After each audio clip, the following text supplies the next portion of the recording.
Marcus Hale didn't wait until the funeral ended.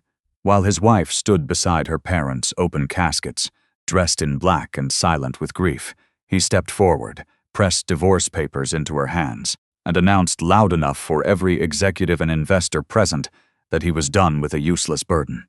His mistress stood beside him, smiling. To Marcus, Evelyn had nothing. What he didn't know was that the company preparing to acquire his failing business already answered to her. Welcome to today's story. If you enjoy emotional drama and shocking twists, don't forget to like this video and subscribe for more unforgettable stories. And before we begin, let me know where you're watching from in the comments. Weeks earlier, the silence between them had already begun to fracture. Rain fell steadily over the cemetery, tapping against rows of black umbrellas like a quiet warning no one listened to. The city had shown up in numbers Marcus hadn't expected. Not just distant relatives or polite acquaintances, but people who mattered. Bank executives, senior partners, investors who rarely attended anything that didn't involve profit. They stood in silence. Marcus noticed the crowd, but he misunderstood it. He assumed they were there out of obligation, respect for philanthropy, or simple curiosity. He never asked why certain men nodded subtly when Evelyn passed them. He never wondered why a few of them lowered their voices when she came near. Evelyn stood at the edge of the caskets, her hands folded, her face hidden behind a thin black veil. She hadn't cried in front of anyone, not yet. Grief had settled deeper than tears. It sat in her chest, steady and heavy, like something that refused to break. Marcus watched her from a few steps away. Even now she looked small to him, quiet, replaceable. He adjusted his cufflinks, glancing toward the woman beside him. Vanessa stood close, her hand resting lightly on his arm as if she already belonged there. Her coat was cream-colored, deliberately out of place among the black. Subtle, but not subtle enough. "Are you sure you want to do this now?" she murmured. Her voice low but eager. Marcus didn't hesitate. He had planned it carefully. He wanted witnesses. He wanted clarity. He wanted an ending that felt like control. He stepped forward just as the minister began to close the service. Evelyn. The single word cut through the quiet. Heads turned.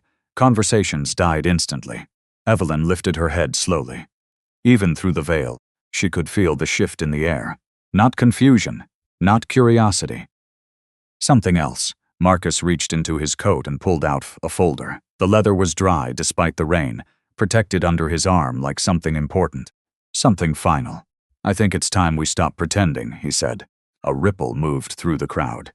Behind him, someone muttered his name sharply, but Marcus ignored it. His focus stayed on Evelyn. He held out the papers. I'm filing for divorce." The words landed harder than the rain. For a moment, nothing moved. Not the umbrellas. Not the people. Not even the wind. Evelyn didn't reach for the papers right away. She looked at them, then at him, slowly, carefully, as if she were memorizing something she would never need again. "This is what you choose to do today?" she asked. Her voice was soft, steady. Marcus mistook it for weakness. "Yes," he said, louder now. "I've wasted enough time. You were never my equal. You never contributed anything to my life, my business, or my future." Vanessa lowered her gaze, pretending discomfort, but the corner of her mouth betrayed her. "I deserve someone who actually belongs in my world," Marcus continued. "Not someone who hides behind silence and pretends it's strength." Evelyn took the papers. Her fingers didn't tremble. That was the first thing that felt wrong. Shock. Tears. Maybe even anger. Something he could stand above. Instead, she held the folder against her chest like it meant nothing. Then she said simply, "Then go." The simplicity of it unsettled him more than any argument could have. He laughed to cover it gladly. Vanessa's hand tightened around his arm as they turned away. Together, they walked toward the waiting cars, leaving behind the caskets, the rain, and the woman he believed had just lost everything. Evelyn didn't follow. She stood still until the sound of engines faded. Only then did she reach up and remove her veil. Raindrops touched her face, but she didn't wipe them away. Behind her, a man stepped forward, mid-50s, impeccably dressed despite the weather. His posture was straight, his expression controlled. "Miss Hale," he said quietly. The title slipped out before he could correct it. Evelyn didn't react to the name. She opened the folder Marcus had given her and flipped through the pages. Clean, aggressive, designed to strip her of anything he believed she might claim. At the bottom, his signature waited. She studied it for a long moment. "Do you want us to proceed?" the man asked. She didn't answer immediately. Her gaze drifted past the papers, past the road, past the place where Marcus had disappeared. There had been a time she would have waited for him to turn back. There had been a time she would have believed he might. Not anymore. "Yes," she said. The man nodded once. No surprise, no hesitation. A few feet away, another figure, one of the city's most powerful investors, lowered his umbrella slightly and watched her with something that looked like respect. Evelyn closed the folder. From inside her coat, her phone vibrated once. A single message. She glanced at the screen. The sender's name was saved without a title, just a name. But the message was clear. "The board is ready, awaiting your authorization to finalize the acquisition." Evelyn looked up, her expression unreadable. Then she locked the phone without replying. For now. Across the cemetery, people still stood in silence. Not because they were shocked, but because they were waiting. Waiting for something they seemed to understand that Marcus Hale never did. The house felt too quiet when Evelyn returned. Not empty, not abandoned, just stripped. The staff had already cleared the main rooms. The floral arrangements from the funeral were gone. The long hallway that once carried the low hum of movement now held nothing but the echo of her own steps. She didn't take off her coat. Rain still clung to the fabric, dripping slowly onto the polished floors as she walked past the living room, past the dining table, where Marcus used to sit at the head like everything in the house answered to him. For 5 years, she had learned the rhythm of his silence, the way he filled space without ever noticing who made it possible. She paused at the doorway to his office. The door was open. That alone felt wrong. Marcus never left doors open, not to rooms that mattered, not to anything he considered his. Evelyn stepped inside, drawers half open, papers scattered. A glass tipped over on the desk, leaving a faint ring where something expensive had been carelessly set down. He hadn't planned to come back here, not tonight. She walked to the desk and looked down at the documents he had left behind. Financial summaries, loan agreements, internal memos, messy, incomplete, wrong. Her fingers hovered over one page, then stopped. She didn't need to read it closely to understand what it meant. She had seen versions of this before. Late at night, alone, quietly fixing what he never realized was broken. Only this time, she didn't reach for a pen. She didn't correct it. She let the page stay exactly as it was. A soft vibration pulled her attention away. Her phone again. Same contact. No title. No explanation. Just a name. "The board is requesting confirmation. Meridian Partners are asking if they proceed with full control execution." Evelyn stared at the message. Meridian. Marcus thought it was a separate entity. A strategic buyer. A lucky escape from a failing balance sheet. He never asked why the terms had been so forgiving. She typed slowly. "Not yet." 3 words. Then she locked the screen. For now, timing mattered more than action. Behind her, footsteps approached. "Mrs. Hale." Evelyn turned. It was Daniel Carter, the family's longtime legal advisor, mid-60s. Careful with words, careful with everything. He stopped just inside the doorway, his expression measured. "I wasn't expecting you back so soon," he said. "Neither was I," Evelyn replied. He glanced at the desk, at the scattered papers, then back at her. Something shifted in his gaze, not surprise, recognition. "You've seen the preliminary filings," he said carefully. "I've seen enough," she said. Daniel hesitated. "Your husband submitted those documents this morning, aggressive terms. He's attempting to shield personal liabilities and isolate company debt." "I know. You also know those protections won't hold under scrutiny." "Yes." A brief silence settled between them. Daniel stepped further into the room, lowering his voice. "There are other developments," he said. "Concerning the acquisition." Evelyn didn't move. "Meridian has requested final authorization. Once executed, the controlling interest transfers immediately. There will be no reversal after that point." "I'm aware," he studied her face. "Then I need to ask," he said, slower now. "Do you intend to remain uninvolved publicly?" Evelyn's gaze drifted past him, toward the window. Outside, the rain had begun to ease. The sky was still gray, but lighter now, like something was about to shift. Yes, she said. For how long? She didn't answer immediately, because the truth wasn't simple. Because revealing herself now would change everything, but not in the way she needed. Because Marcus still believed he was in control, and that belief was still doing work for her. Long enough, she said. Daniel nodded once. He didn't push. He had worked with powerful people long enough to recognize when silence wasn't hesitation. It was strategy. Very well, he said. Then we will continue as planned. He turned to leave, then paused. There's one more thing. Evelyn looked at him. Sterling Bank requested a private call with you, he said. Their chairman insisted. Personally, that was new. Evelyn felt it immediately. Not urgency. Wait. I'll take it in the morning, she said. Daniel inclined his head. Of course. He left without another word. The room fell quiet again. Evelyn walked back to the desk and picked up the top sheet Marcus had abandoned. Numbers, transfers. Decisions made out of pride, not understanding. For years, she had corrected these mistakes before they could surface. For years, she had prevented Hughes from becoming visible, not because he deserved it, but because she believed the version of him he pretended to be. She placed the paper back down, carefully, exactly where it had been. This time, she wouldn't fix it. This time, she would let it break. Her phone vibrated again. A new message, different sender, unknown number. She opened it. Attached was a photo. Marcus and Vanessa inside a private lounge she recognized instantly. Not because she had been there, but because she had approved the investment that funded it. The timestamp was recent. The message below the image was short. Thought you should see this before it becomes public. Evelyn stared at the screen. No anger, no shock, just confirmation. She saved the image, then she forwarded it to the same contact. No message attached. Seconds passed, then a reply came back. Understood. This will be relevant. Evelyn exhaled slowly. For the first time that day, something inside her shifted. Not grief, not yet. Control. She slipped the phone back into her coat and turned toward the door. As she stepped into the hallway, another message arrived. This one from Daniel.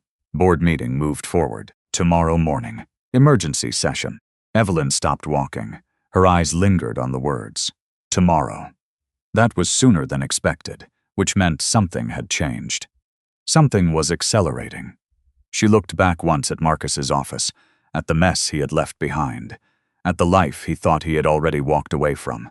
Then she turned forward again, because tomorrow, whether he knew it or not, he was walking into a room where he no longer owned anything. Marcus arrived at the office earlier than usual. Not out of discipline, out of irritation. The calls from the previous night hadn't stopped echoing in his head. His father's voice, tight and controlled, the CFO avoiding direct answers, the mention of adjustments in the acquisition timeline. He pushed through the glass doors of Hale Industrial with the same confidence he always carried, expecting the building to respond to him the way it always had. It didn't. The receptionist looked up, then quickly looked back down. Too quickly, a small thing. But Marcus noticed. He kept walking. On the elevator ride up, he checked his phone. No new messages from the board. No confirmation emails. No updates from Meridian. Nothing. That irritated him more than bad news would have. Silence meant something was moving without him.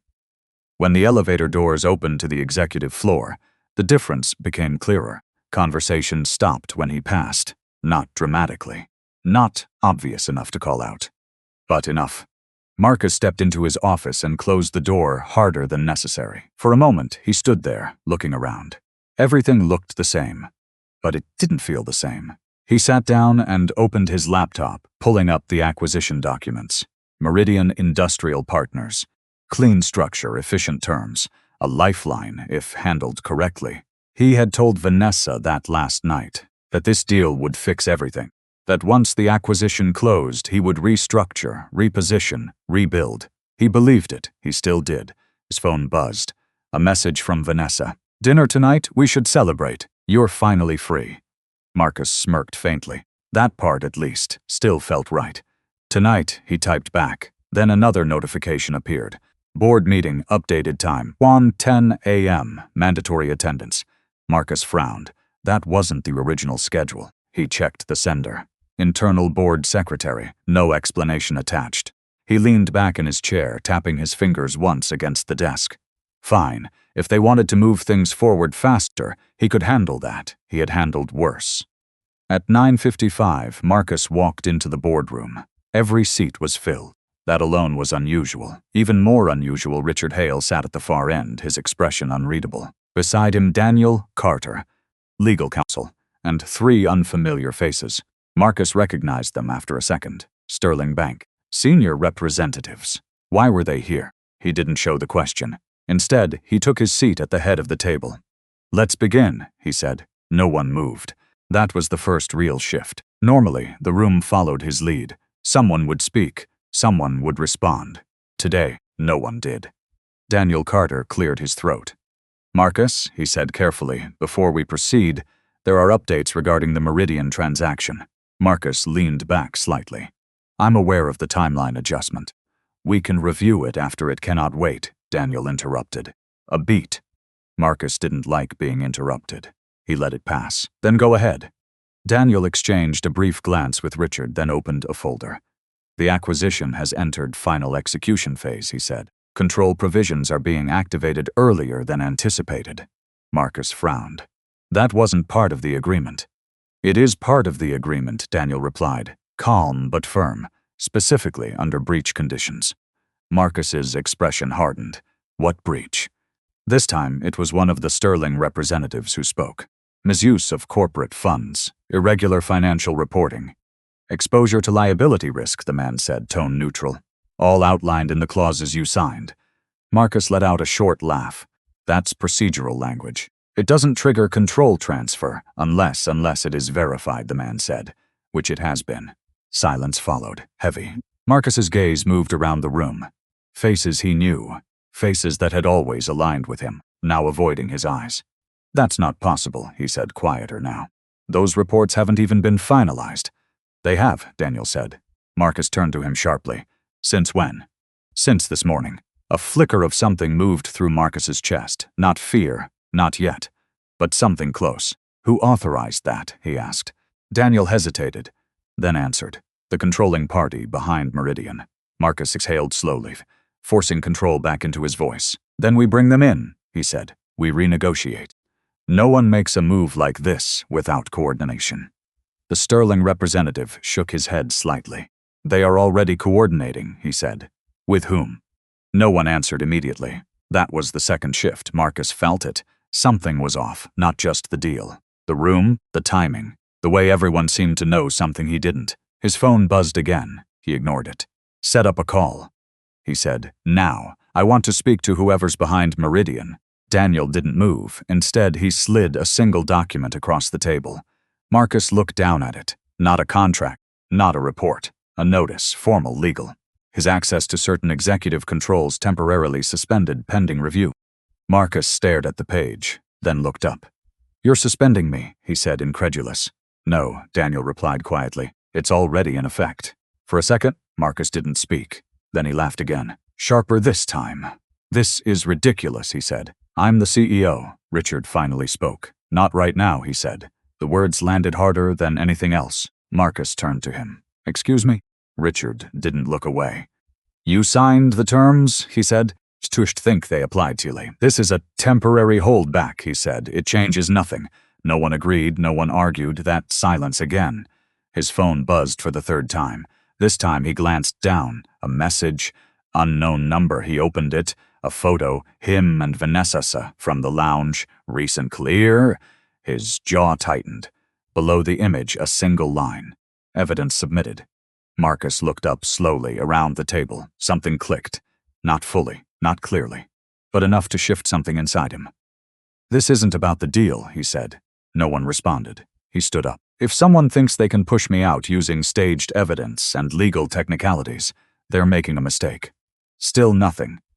Marcus grabbed his phone, his expression hardening again. "Set the call," he said. "I want Meridian on the line within the hour."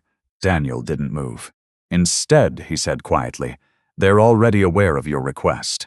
Marcus paused. "Good," he said. "Then they can explain this directly." Daniel held his gaze. "They will," he said, a beat. Then, softer, but not to you. Silence swallowed the room, and for the first time Marcus felt it clearly. He wasn't in control of this meeting. He wasn't even part of it anymore. Outside the glass walls of the boardroom, staff moved as usual. Phones rang, doors opened and closed. The company continued without him. Marcus looked back down at the document in front of him, then at the photo, still glowing on his screen, then around the table again. Who, he said slowly, is behind Meridian? No one answered. But this time, it wasn't avoidance. It was restraint, like the answer was already known, just not to him. And somewhere across the city, this person who held the answers was about to decide whether he deserved to hear it at all. Marcus didn't leave the boardroom right away. Everyone else did. Chairs shifted. Papers gathered. Quiet conversations resumed as if the meeting had ended normally, as if nothing had just happened, as if he hadn't just been removed from his own company. He stayed seated. The document was still in front of him, clean, official. Final in a way that didn't match the word temporary printed across the top. Temporary. Marcus exhaled slowly, then stood up. Daniel, he said. The lawyer paused near the door. Yes, you're going to tell me exactly what this is.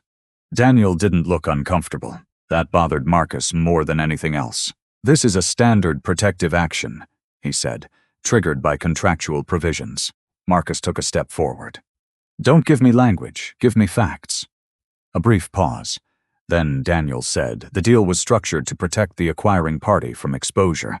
Once certain thresholds were met, they had the right to intervene, and they just decided to do that today. They didn't just decide, Daniel said. They were prepared. Marcus's jaw tightened. Prepared by who? Daniel didn't answer, not directly. That question, he said, is no longer yours to ask in this room. The words landed harder than the suspension notice. Marcus stared at him for a moment, then laughed again, sharp and hollow. Fine, he said. Then I'll ask outside this room. He walked past him without waiting for a response. The hallway felt different now. People didn't stop talking when he passed anymore. They lowered their voices. That was worse. He went straight to his office, shut the door, and locked it. Then he picked up his phone and dialed the one person who always had answers, Richard. His father answered on the second ring. What did you do? Marcus said immediately. A pause. I didn't do anything, Richard replied. Don't give me that. You knew something was coming. I knew the company was vulnerable, Richard said. I didn't know it would move this fast. Marcus paced across the room. They suspended me. I heard. You heard? Marcus stopped. You were in the room, yes. And you just sat there? Richard's voice hardened. You think I had a choice? You always have a choice. Not when you sign control clauses you don't understand, Richard said. Not when you move money like it belongs to you instead of the company. Marcus's grip tightened on the phone. That's internal, he snapped. It doesn't justify this. It justifies everything, Richard replied quietly. Silence stretched. Marcus forfeited it away. I need names, he said. Who's behind Meridian? Another pause. Longer this time. Does it matter? Richard asked us. Yes, it matters. They're not going to answer to you. They will if I make them. Richard let out a tired breath. You still think this is about leverage. It is about leveraged. No, Richard said. It stopped being that the moment you signed those papers. Marcus didn't respond, because for a second he didn't know what to say. Find another angle, Richard continued. Legal, financial, personal, I don't care. But stop assuming you're still in control. The call ended. Marcus lowered the phone slowly. That word again, control. He turned back to his desk. The photo was still open on his screen, him and Vanessa. He stared at it. Who sent this, and why now? He grabbed his jacket and left the office without warning anyone. Vanessa's apartment was on the 32nd floor of a luxury building. Marcus had helped secure through one of his contacts. He didn't knock. He used his key. Inside, the space smelled faintly of perfume and something expensive he couldn't name. Music played soft from the speakers. Vanessa stood near the window, phone in hand. She turned when she heard him. Marcus, she said, surprised. I thought we were meeting later. He held up his phone. Who else has this? Her expression changed instantly. What? The photo, he said. Who else has it? Vanessa stepped closer, her voice lower now. What are you talking about? Marcus showed her the screen. She stared at it. For a second. Too long? No, she said. You don't know? I didn't send that. I didn't say you did, Marcus snapped. I asked who else could have it. Vanessa crossed her arms, defensive now. It was a private lounge. Private doesn't mean secure. Her jaw tightened. Why are you acting like this matters more than the deal? Because it's connected. She shook her head. You're overthinking. Marcus laughed once. No, I'm finally thinking. That landed. Vanessa's eyes narrowed slightly. What happened? They suspended me. The words hung in the air. Her reaction was subtle. Too subtle. What do you mean suspended? She asked. Temporary control transfer, he said. Legal protection clause. Meridian stepped in. Vanessa went quiet, not shocked. Calculating, Marcus noticed. You knew something was off, he said. I knew the deal was aggressive, and that's why I told you to move fast, and now? She hesitated. Just a second, but it was enough. Now we adjust, she said. We. Marcus studied her face. The confidence was still there, but something underneath it had shifted. Not fear, awareness. How well do you know Meridian? He asked. Vanessa blinked. What? You said you'd heard of them before. I have. Through who? She shrugged. People talk. Investors. Events. That's not an answer. It's the only one I have. Marcus stepped closer. Someone sent me evidence, he said, right before I walked into that room. Vanessa's posture stiffened. Evidence of what? Of us. A beat. Then she said, carefully, and you think Meridian has it? I think someone wants me out. And you think it's personal? Marcus didn't answer, because for the first time, the thought felt real. Not just a business move. Something else. Something targeted. Vanessa turned back toward the window, her reflection faint in the glass. If someone's targeting you, she said slowly, then they've been planning this longer than you think. Marcus watched her. Or, she added, you've been blind longer than you realize. The words weren't meant to cut. But they did. Marcus's phone buzzed again, another message. Same unknown number. He opened it. This time it wasn't a photo, it was a document, a partial file, legal header. Meridian Industrial Partners, and one line highlighted, final approval pending signature authorization. Below it, a blank signature line, not his. Marcus's eyes narrowed. Someone's playing games, he said. Vanessa didn't respond. She was staring at the screen, at the name printed beneath the line. Not fully visible, just enough to read the first letter, an E. Marcus didn't notice, but Vanessa did, and for the first time since he walked into the room, she didn't look at him. She looked at the document like she was starting to understand something he still couldn't see. And she didn't say a word. Marcus didn't leave Vanessa's apartment immediately. He stood there, watching her. Not the way he used to. Not with admiration, with calculation. Vanessa still held his phone, her gaze locked on the document. That single letter, barely visible, had shifted something in her. Marcus saw it now. The way her posture changed, the way she stopped asking questions and started thinking ahead. Give me the phone, he said. She didn't move right away. Then she handed it back. Careful. Too careful. Marcus slipped it into his pocket. You're hiding something? He said. Vanessa let out a quiet breath. No. I'm thinking about what? About how fast this is moving. Marcus took a step closer. Then think out loud. Vanessa shook her head slightly. You want certainty. I want control. That's the problem, she said. The words came out softer than before, not confrontational, just accurate. Marcus's expression darkened. Watch it. Vanessa didn't flinch. For the first time since he met her, she didn't lean into him, didn't soften the tension, didn't make him feel like the center of the room. Instead, she stepped back, creating space. That document, she said, nodding toward his pocket, isn't random. I know, it's a signal. Marcus narrowed his eyes. From who? Vanessa hesitated. Then she said, someone who wants you to see just enough to panic. Marcus almost laughed. Don't panic. Vanessa held his gaze. You already are. Silence stretched. This time, Marcus didn't break it. Because something inside him recognized the truth, he turned away first. Get dressed, he said. We're going out. Vanessa blinked. What? You wanted to celebrate, didn't you? Her lips parted slightly, then she smiled. But it didn't reach her eyes. The restaurant was loud, expensive, full of people who mattered. Or at least people who believed they did. Marcus chose it on purpose. Visibility mattered now. If something was shifting behind the scenes, then he needed to remind everyone publicly who he was. He walked in with Vanessa at his side, his posture steady, his expression controlled. Heads turned, that part hadn't changed. But the reactions felt different. Subtle, muted. A few people nodded, a few looked away. One man, a banker Marcus had known for years, hesitated before offering a polite smile. That hesitation didn't exist before. Marcus felt it, like a bruise. He ignored it. They took their table near the center of the room. Vanessa ordered champagne. Marcus didn't look at the menu. He didn't need to. Everything about this night was supposed to feel familiar, predictable, controlled, but it didn't. Halfway through the first drink, his phone buzzed again. He ignored it. Then it buzzed again. And again. Vanessa noticed. "You should check that," she said. Marcus exhaled sharply and pulled out the phone. 3 missed calls, same number, unknown. A new message followed. "Your CFO just resigned." Marcus's fingers tightened. "That's not possible," he muttered. "What?" Vanessa asked. He didn't answer. Instead, he opened his email. There it was. Formal notice. Effective immediately. No explanation attached. Marcus stared at the screen, then laughed. Short, controlled.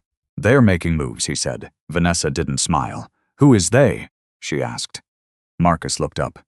For the first time, he didn't have an answer. That bothered him more than the resignation itself. "They think they can scare me," he said instead. Vanessa leaned back slightly, studying him. "Or they don't need to scare you," she said. "They just need to remove you." Marcus's jaw clenched. "They can't remove me without cause." Vanessa didn't respond.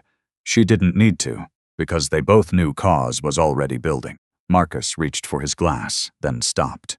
Across the room, someone was watching them. Not casually, not socially, deliberately. A man in a dark suit, mid-50s. Calm, still. Marcus frowned. "Do you know him?" Vanessa asked, following his gaze. No, the man didn't look away. He held Marcus's eyes for a moment longer. Then, slowly, he stood up and walked toward them. Marcus straightened in his chair, instinct, authority, control. The man stopped beside their table. "Mr. Hale," he said. His voice was even, professional, not impressed. Marcus didn't stand. "Yes?" The man placed a small envelope on the table. No introduction, no explanation. "Delivery," he said. "From who?" The man met his eyes. "You'll understand." Then he turned and walked away. Just like that. Marcus looked down at the envelope. Plain, unmarked. Vanessa leaned forward. "Open it." He did. Inside a single sheet, typed, precise, legal formatting. Marcus' eyes moved across the page, line by line, slowly. His expression didn't change, but something inside him did. Vanessa watched his face carefully. "What is it?" Marcus didn't answer right away. Then he turned the paper toward her. Her eyes scanned it and stopped. "Marcus," she said quietly.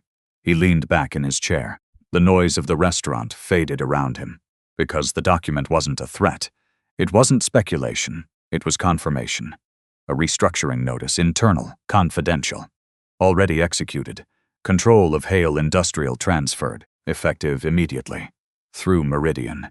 Vanessa's hand trembled slightly as she read the final line. "The controlling signature," she whispered. Marcus's gaze stayed fixed on the paper, on the name beneath it, still partially redacted, but no longer abstract, because this time there was more visible, more than just a letter.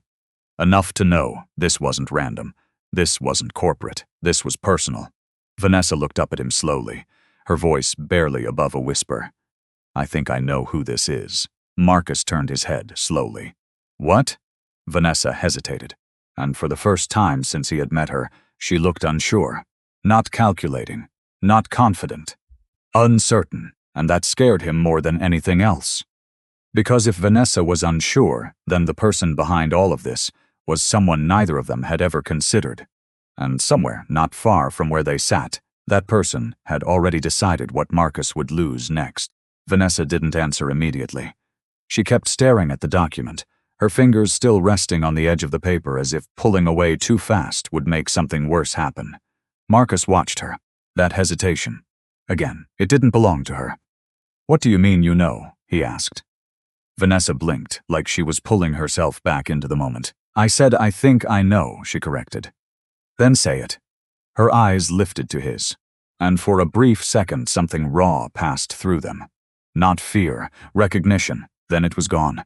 "It doesn't make sense yet," she said. "That's not an answer. It's the only one I have that doesn't sound insane." Marcus leaned forward, his patience thinning.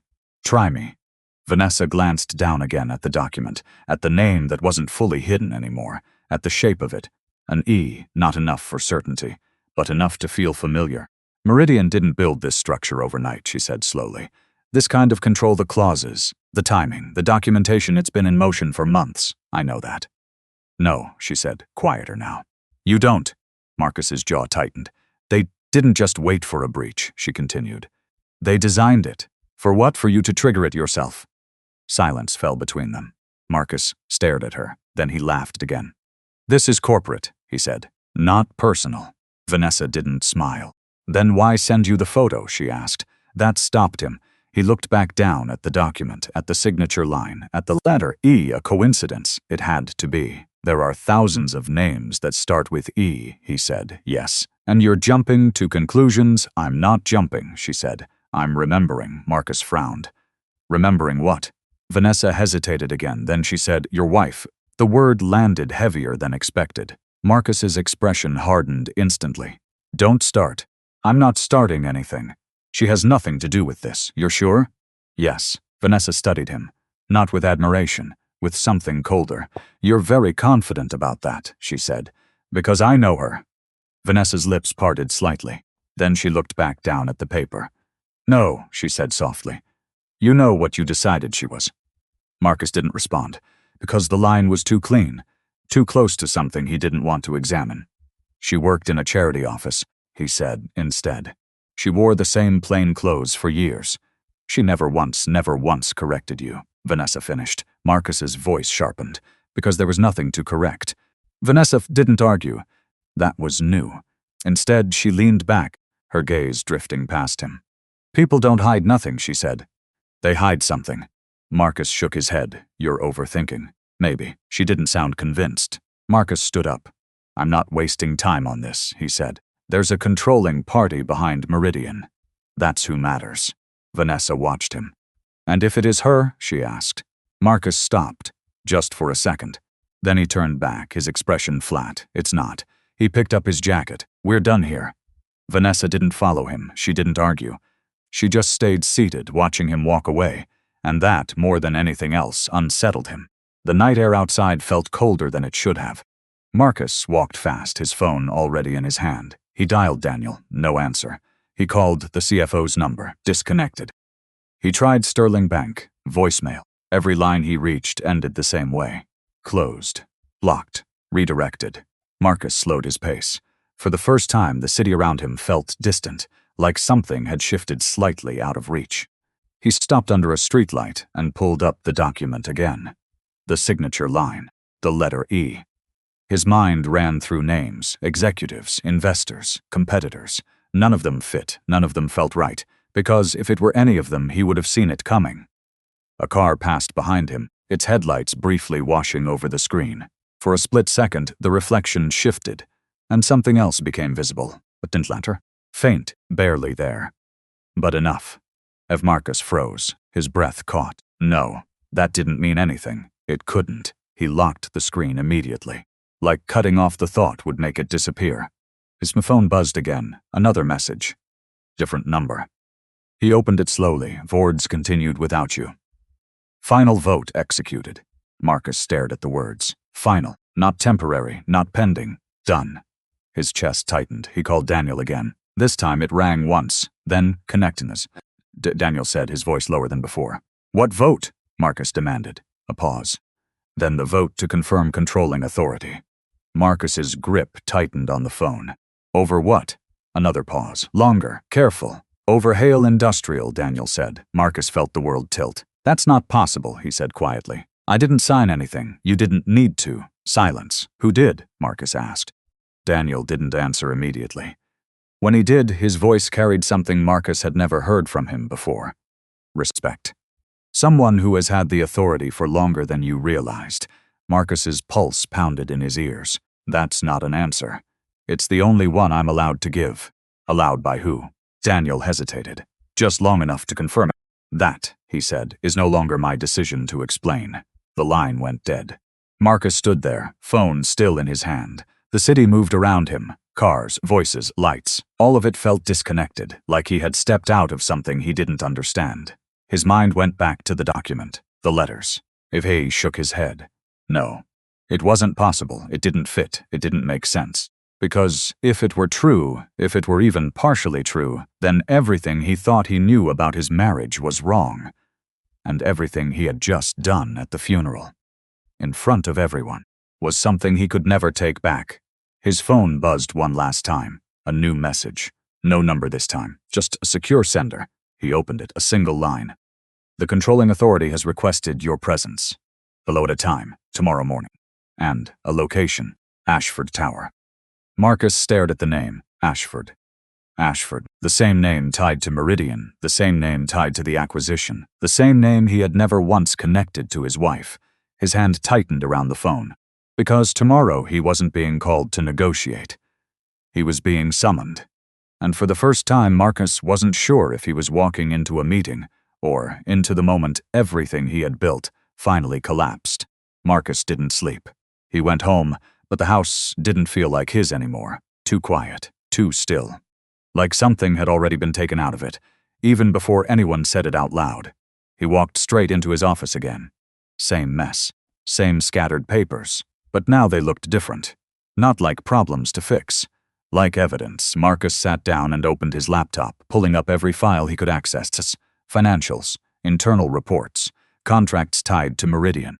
Half of them were locked, access restricted. That had never happened before. He tried again, denied. His jaw tightened. Then he went around it, old folders, archived emails, anything he had saved locally before systems started closing around him. That was when he saw it, a name. Not full, but repeated. Ash. Marcus froze. No, that wasn't possible. He leaned closer to the screen, scrolling faster. More references, shell entities, subsidiaries. Legal authorizations routed through layers of structure he had never bothered to examine. Because he never thought he needed to. Because he assumed he was the one in control. Evelyn, he said under his breath. The name felt wrong and it didn't fit. It didn't belong next to acquisition documents and controlling interests and board authority. He leaned back slowly, running a hand through his hair. No, there had to be another explanation. A coincidence. A different Evelyn. A different Ash. His phone buzzed. Unknown number. He stared at it for a second before answering. Marcus Hale. A pause, then a voice. Calm, measured. Mr. Hale, the man said. This is Alexander Dane. Marcus frowned. I don't know who that is. That's expected, Alexander replied. But you will. Marcus's grip tightened on the phone. What do you want? To confirm your attendance, Alexander said. At what? A meeting, he replied. Tomorrow, Ashford Tower, 10 a.m. Marcus let out a short breath. I already received the message. Then I'm confirming you understand its importance. Marcus stood up, pacing. I understand someone is trying to push me out of my own company. That is not an accurate description. Then give me the accurate one. A slight pause. Then you are being asked to attend a meeting where decisions about your future will be finalized. Marcus stopped walking. My future, he repeated. Not the company's? They are no longer separate matters. Marcus laughed once. Cold. You talk like you're in charge. I represent the people who are, Alexander said. Silence. Marcus's eyes moved back to the screen, to the name. Ash. Who is it? Marcus asked. Alexander didn't answer immediately. Instead, he said, Tomorrow will be more productive if you arrive prepared to listen. Marcus's voice hardened.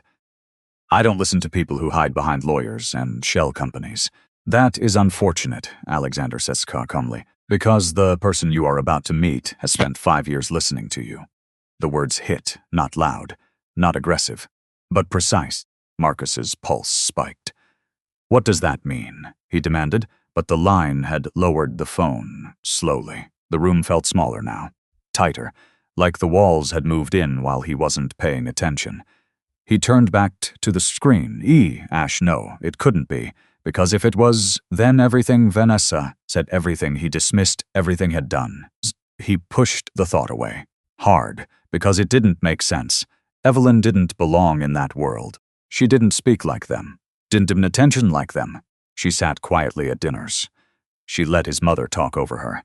She accepted every insult without pushing back. That wasn't power. That was weakness, wasn't it?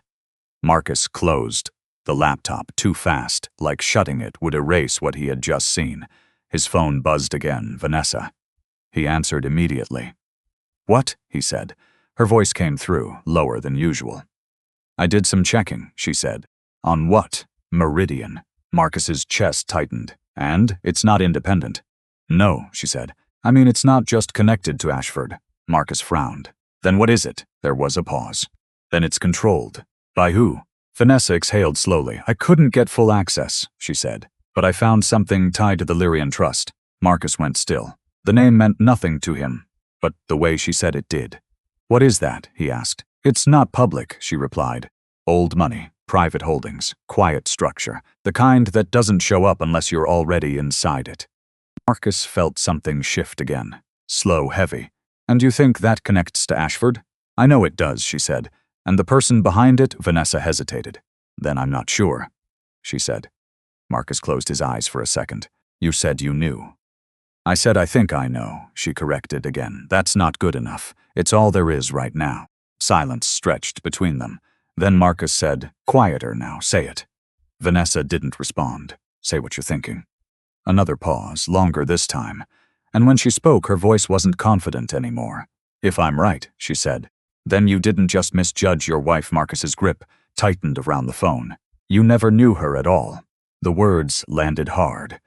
Because they weren't dramatic. They weren't loud. They were simple, and that made them dangerous. Marcus didn't respond. He ended the call without another word. The room went quiet again. He stood there for a long time. Then he walked back to the desk and opened the laptop again, slowly. Carefully, like he was approaching something that could break if he moved too fast. He pulled up the files again. Ash this time, he didn't look away. He scrolled deeper, past the surface, into the layers he had ignored for years. And there, hidden in plain sight, a document opened. Authorization record. Internal. Restricted, but not locked. Not anymore. His eyes scanned the page, then stopped. Because beneath the approval line, the name was no longer hidden, Evelyn Ashford Hale. Marcus didn't breathe. For a moment, the world went completely still. Then his phone buzzed again. A new message. Different sender. Just one line. Welcome to the part of the story you never saw. Marcus stared at the screen. Because tomorrow he wasn't walking into a negotiation. He was walking into a truth that had been sitting across from him for 5 years. Marcus arrived early. He had not slept. Not really. The building stood exactly where it always had, but it felt different now. Taller, like it had already decided something about him before he even walked inside. Ashford Tower. Glass, steel, silence. He stepped through the entrance, and for the first time in years, no one greeted him like he belonged there. The receptionist looked up, polite but distant. Name? Marcus Hale. A brief pause, then a small nod. They're expecting you. 42nd floor. No smile. No recognition. Marcus clenched his jaw and walked to the elevator. The ride up felt longer than it should have. Every second stretched, every number lighting up like a countdown. When the doors opened, the hallway was already lined with people.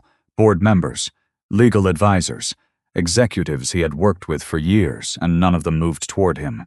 None of them spoke. They just watched. Not with respect. Not with hostility. With something worse. Distance. Marcus walked past them anyway, pushing the door open into the conference room. It was already set. Long table, documents neatly arranged, water glasses untouched. At the far end, Alexander Dane, standing, waiting. Marcus didn't sit. He walked straight in and stopped halfway down the table. Let's not waste time, he said. You've made your move, now explain it. Alexander didn't react. Please take a seat, he said calmly. Marcus didn't. I'm standing. A beat. Then Alexander nodded once. As you prefer. He gestured toward the table. You've reviewed the preliminary documents? Marcus's eyes flicked to them. I've seen enough to know someone is trying to take control of my company. Alexander folded his hands. Your company has already been acquired. The words landed flat, not dramatic, just final. Marcus let out a short laugh. That's not how it works. I would have been notified. There are procedures. There were, Alexander said, and they were followed. Marcus's voice sharpened. By who? Alexander didn't answer immediately. Instead, he turned slightly, and for the first time Marcus noticed the empty chair at the head of the table reserved. Not for him. Something cold moved through his chest. Where is the controlling party? Marcus demanded. They are here, Alexander said. Marcus frowned. I don't see anyone sitting in that chair. Alexander's gaze didn't shift. They haven't taken their seat yet. Silence stretched. Then Marcus scoffed. So we're waiting for someone who thinks they're important enough to be late? No, Alexander said. We're waiting for someone who doesn't need to prove it. The door behind Marcus opened. Soft, controlled, not rushed, not hesitant, just certain. Every person in the room straightened. Not dramatically, not obviously, but enough for Marcus to feel it before he even turned around. He did, slowly, and saw her, Evelyn.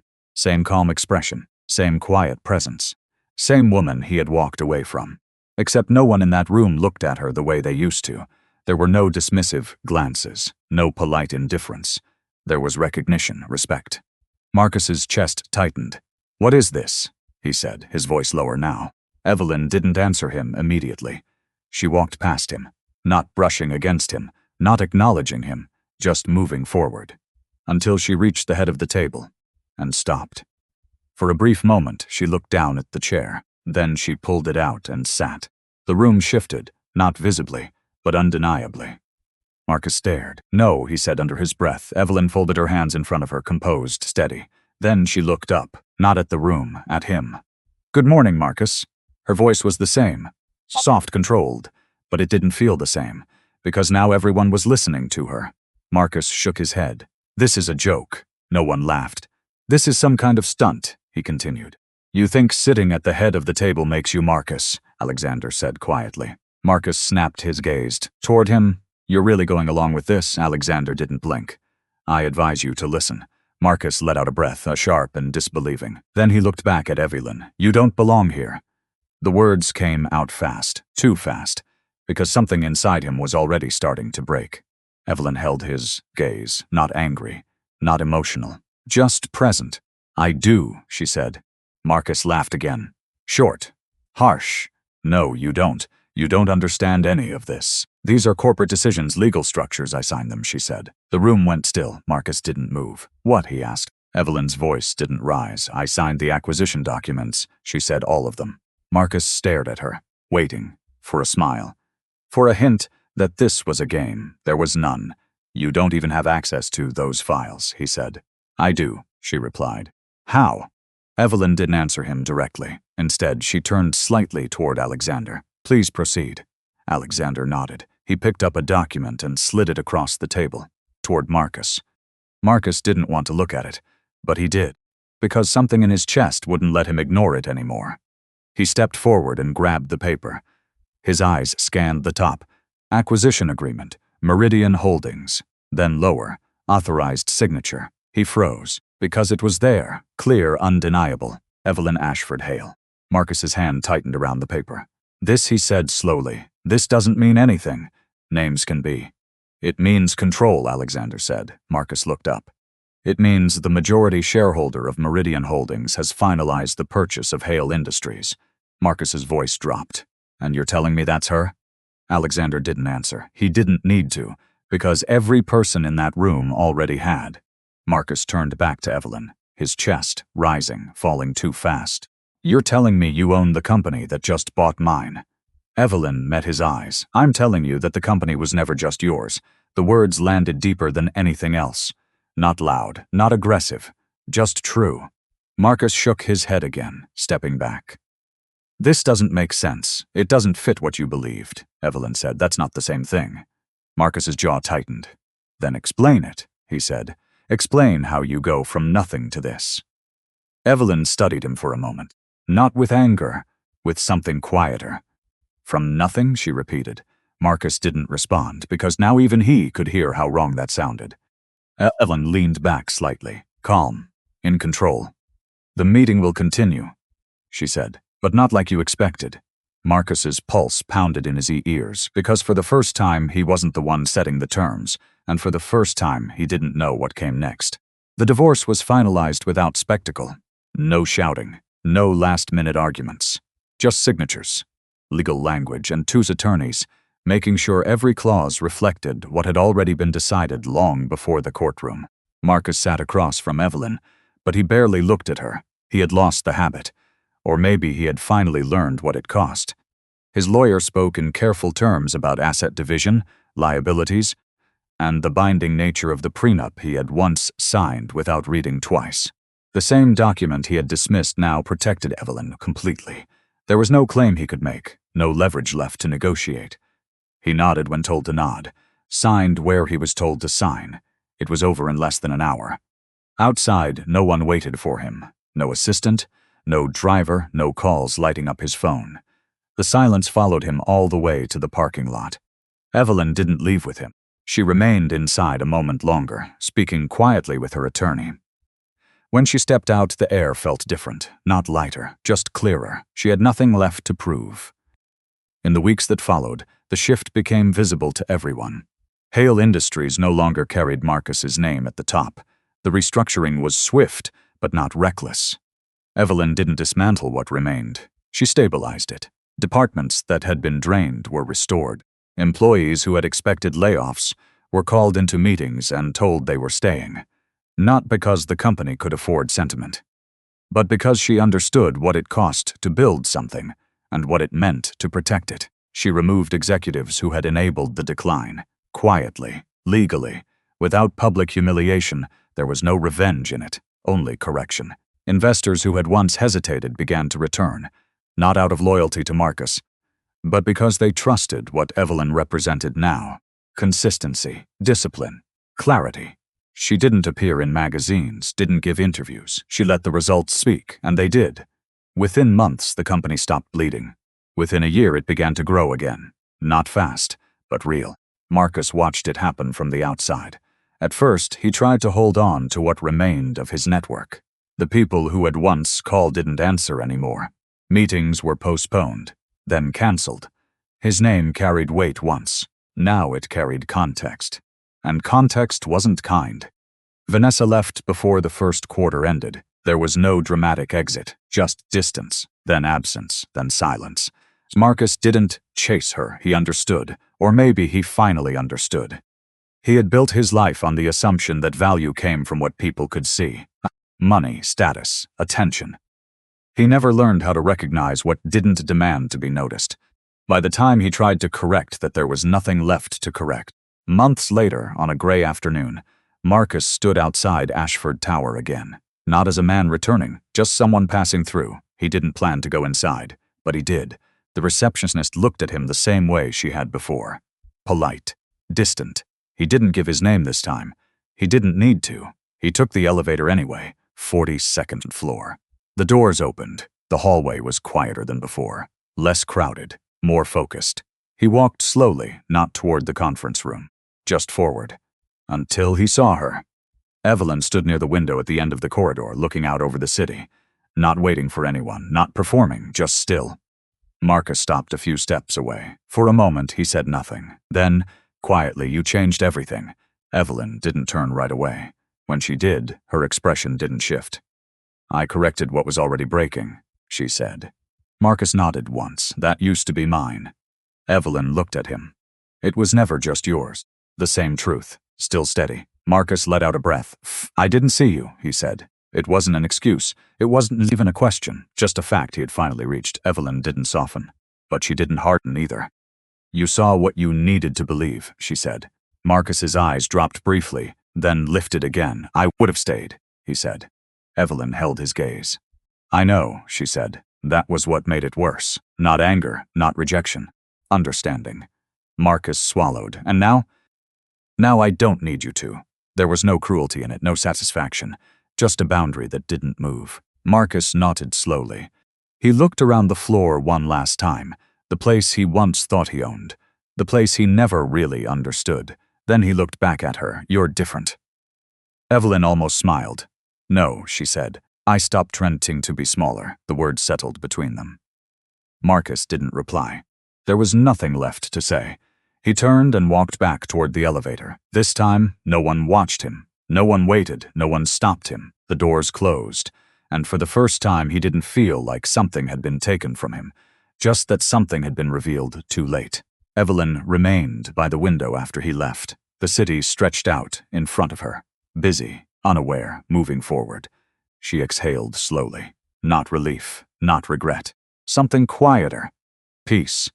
She had loved him once. That didn't disappear. But it no longer decided anything. She turned away from the glass and walked back toward the conference room. There was work to do, a future to build, and this time it belonged to her. Some people only recognize value when they can no longer hold it. Do you think Marcus ever truly understood what he lost?